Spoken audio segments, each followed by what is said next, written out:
Good evening বন্ধুরা, কেমন আছো সবাই? আশা করছি ভালো আছো। সুস্মিতা ব্লগ ভিডিওতে তোমাদের সকলকে স্বাগত।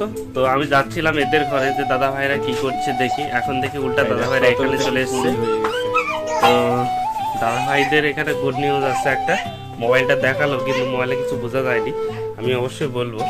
তো দেখো দুজনে মিলে কি করছে, যে মিষ্টি মা আর সৃষ্টি মা দুজনে মিলে দেখো কেমন দুষ্টি করছে। ওই দেখো ওই দেখো, এক্ষুনি সৃষ্টি তো বোঝে না দুষ্টু নিয়ে, ও দেখা গেলে এক্ষুনি ওকে একটু কামড়ে দিল বা একটু আঘাত করলো, ও তখন কান্নাকাটি শুরু করে দেবে। আর এখন দেখো কেমন খেলছে দুজনে মিলে।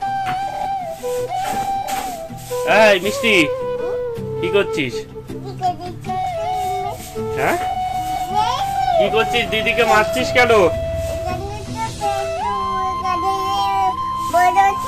হ্যাঁ বড় আছে না, দিদি মার দেবে কিন্তু। তো ওরা তো এরকম দুষ্টু করছে। আর দেখি রান্না কি বসিয়েছে, এই যে রান্না হচ্ছে, এদিকে রান্না বসিয়ে বৌদি ভাইয়ের দিকে গেল, তো ধার দিচ্ছে দেখ। আর এই ঘরে গিয়ে দেখাই বা এখন ওই যে বাবা ঠান্ডায় পুরো, বাবার শরীর আগে পরে এখন অব্দি ভালো নেই। তো টাকা পয়সার জন্য সেরকম ভাবে বাবাকে ডাক্তার দেখানো হয়নি। আর এই দেখো আমাদের জন দেখো, এই হামাগুড়ি দিচ্ছি, সে রাত্রেবেলায় ঠান্ডার মধ্যে সর্দি লাগবে রে বাবাই। তো বৌদি ভাই বলো কি রান্না করছো আজকে? দারুণ খাবার তো। তা আমাদেরকে একটু সবজি দিও। ধাক্কা দিও না পড়ে যাবে। সব অন্ধকার অন্ধকার লাগছে, বন্ধুরা বলবে যে কিছুই দেখা যাচ্ছে না। আর তোমাদের দিদি ভাইকে দেখো, দুটো পুতুল ওঠ। তো দেখো কি বলবো, যে সকালবেলা ব্লগ করেছিলাম, দেখতে পেলে সেই ব্লগটা ছেড়েছি। তো ও বাপের বাড়ি থেকে এসে সেই খড়গুলো, যে ইয়েগুলো পাতাগুলো দেখো, ওই যে পাতাগুলো এনেছে। আর সকালবেলা তো আর উনুনটা কোনো রকম কৃত্রিমভাবে তৈরি করেছে, কিন্তু ওইটা তো আর দিয়ে তখন রান্না করা যাবে না। দেখি বাবা আমি একটু কথা বলি। তো দেখি বাবা সরো একটু। তো দেখো এদিকে আসো বাপি, একটু সরো। তো ক্যামেরা করতে দিচ্ছে না। তো দেখো সেই পাতাগুলো দিয়ে এখন ওই উনুনটার মধ্যে দেখো রান্না করছে বসি। তো বলো কি বলবে তুমি? বলছিলে আমি বাপের বাড়ি যাওয়ার আগে, মানে যাওয়ার 1 ঘন্টা আগে আমি এই উনুনটাকে মানে ভেঙে সব পাশে তুলে রেখেছিলাম। ভেবেছিলাম 4-5 দিন তো বাপের বাড়ি থাকবো, তো 4-5 দিন হয়তো মানে চেঞ্জ হতে পারে কিছু। এসে দেখছি এর থেকে ডাবল কিছু হয়ে আছে, মানে আমার ভাবনা থেকেও উল্টোটা তো আরো বেশি হয়ে যাচ্ছে, মানে হয়ে আছে। বাড়িতে এসে দেখি বিছানার অবস্থা, ঘরের অবস্থা, আর গ্যাস তো নেই, চাউলও নেই। আমার ঠিক মনে ছিল না যে চাউলটা আছে কি নেই। তো আজকে যে ভিডিওটা বানিয়েছি সেটা কোনো মানে বানানো ভিডিও নয়, সেটা আমাদের জীবনে যেটা বাস্তব আজকে ঘটেছে সেটাই দেওয়া ভিডিওটা, তা নিয়ে তৈরি করা।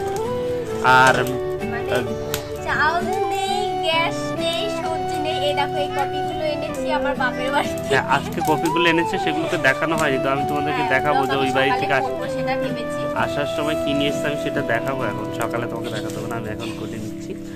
আর তুমি বললে 4 দিনের মধ্যে রেডি হবে। তো 4 দিনের মধ্যে সত্যি বলতে আমি 3টা ভাড়া পেয়েছিলাম। একটা হচ্ছে ওই দিদিমা মানে মারা গেল, যে আমার ওইখানে মামাদেরকে নিয়ে এসেছিলাম, ওই একটা ভাড়া, কিন্তু ওখানে এখনো আমি ভাড়াটা পাইনি।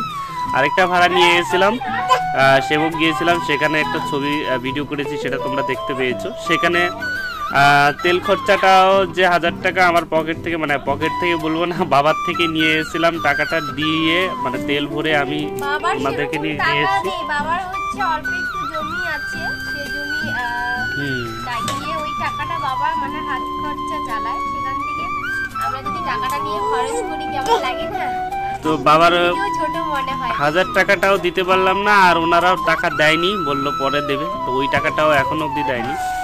আর একটা লাস্ট কালকে একটা ভাড়া গিয়েছিলাম, তো ওখানে ভাড়াটা দিয়ে মানে 700 টাকা পকেটের মধ্যে মানে এসেছিল।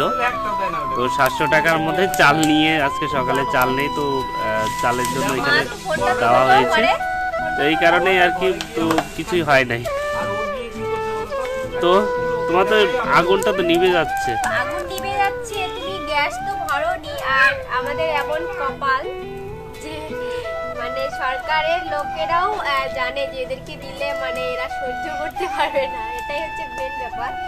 মানে গ্যাসের জন্য জমা দিয়েছিলাম, সেই গ্যাসও আসেনি, বাপের বাড়ি থেকে গ্যাস আনতে হয়েছে ট্যাঙ্কি ভরিয়ে। তো আমি তো দেখাই কি এনেছে ওর বাবার বাড়ি থেকে। তো দেখো ওই যে ভাড়াটা, গতকালকের ভাড়াটা বলছিলাম না, এই যে 1500 টাকা দিয়েছে। 1000 টাকা বাবার থেকে নিয়ে এসেছিলাম, তো লাভের মধ্যে এখন 500 টাকা হলো আর কি। তো এখন গ্যাসের দাম হচ্ছে 1150 টাকা, এখনো লাগবে 650 টাকা। আমি মেকআপ বললে আমার একটা হাসির কথা মনে পড়েছে, সত্যি মানে আমার আজকে এগুলো হাসিটা না মানে দুঃখের হাসি বলবো। তো মানে এটা হাসি দিয়ে মনে একটা সান্ত্বনা দেওয়া, বলবো আর আমি বললাম না 500 টাকার মেকআপ এনে দিতে, তো আমার মনে হয় না ও আমাকে কসমেটিক কিনে দিয়েছে 500 টাকা, তাই না? আমি মিথ্যে কথা বলছি কি তোমাকে? আমি আগেও বলেছি, এখনো বলছি, সব এনে দেবো যদি ইউটিউব থেকে দেখা পেমেন্টটা যদি পাই। তো মানে এখন একটা আশায় আছি, সবাই আমাদেরকে ভালোবাসা দেবে সেই আশা নিয়েই ভিডিও তৈরি করা। তো প্লিজ সবাই একটু পাশে থেকো, অবশ্যই জানো তোমাদের দিদি ভাইকে বা তোমাদের বোনকে একটু মেকআপ বক্স কিনে দিতে পারি, আর সেটা অবশ্যই তোমাদের সঙ্গে শেয়ার করব। আর দেখাই কি কি নিয়ে এসছে, তাই না? না কালকে বলবে, কালকে না কালকে বলবে কি কি নিয়ে এসছে, কি নিয়ে এসছে। আমি কালকে ব্লগ করব। আর ঠিক আছে, তো আপাতত এখানে তুমি রান্না করো, তো খাও। আমি রান্না করছি, দেখো ওগুলো খেতে পাবে আজকে। তুমি ঠিকঠাক সকালে ঠিক করেছি, তাও ভালো হয়নি উনুনটা, তাই এরকম হচ্ছে।